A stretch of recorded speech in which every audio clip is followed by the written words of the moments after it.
Hi boys and girls.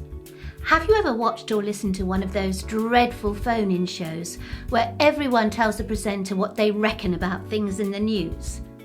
Let's be honest, it's hard to avoid them, isn't it? But before I continue, please click the like button and hit the bell to get notified of new shows every Trudy Tuesday. So, if you ever find yourself stuck listening to one of these phone-in shows on the wireless, or even worse, watching one on the television, I have a way of making it far more enjoyable. Today, I'm giving you a fabulous gift. Instructions on how to play a game called Public Access to the Media Bingo. I'm going to give you a list of phrases to listen out for. Write them down on a clean sheet of paper, or the back of a fag packet if you're a smoker, and the next time you find yourself listening to Eddie from Burnley or Karen from Epsom telling you what he or she reckons about immigration, see how many you can tick off. If you get a full house, you can then write and tell me all about it in the comments below. So, here goes. Phrase number 1. The presenter says to the caller, "What would you like to say?" Or, "Colin is on the line from Forest Hill. Colin?" Or something equally inane. The caller comes on, and this is phrase number 1 to listen out for. Ready? The caller says, "How are you?" I mean, the poor presenter has been talking to the stupid and the ignorant on the show for the past hour, not to mention also talking about him or herself, and yet there's Colin from Forest Hill saying, "How are you?"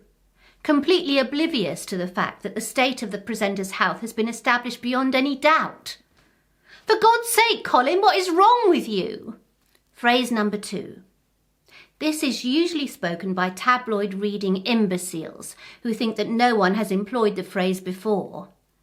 It can be a comment about the government, the opposition, the Football Association, the local council, or the committee at the local donkey sanctuary. But the actual phrase you are listening out for is, "They couldn't run a bath. I need say no more." Phrase number 3. If a caller says the following phrase once during their call, you get a point. But they will probably say it several times, so each time they say it, your point score doubles. In response to a question, their answer is peppered with the utterance, "You know." What a ridiculous phrase to use. If you're being asked a question, the last thing you should be saying is, "You know." If the person asking you the question did know, they wouldn't be, asking you the bloody question, would they? Phrase number 4 is a real doozy. Look out for it when some reactionary type is talking. At some point they'll say, "I'm sorry, but..." normally when expressing something that seems like the sweet voice of reason to them, but they know is going to seem extreme to others. And finally, and most irritatingly, is when one of the Gammonati phone in and talk about Boris, as though he's either a friend, a lovable rogue, or a character in a soap opera. So, a point for Boris on its own, but no points for Boris Johnson, and certainly no points if the caller refers to the shyster old Etonian by his proper name, Alexander Boris de Pfeffel Johnson. And talking of whom, see you next Tuesday.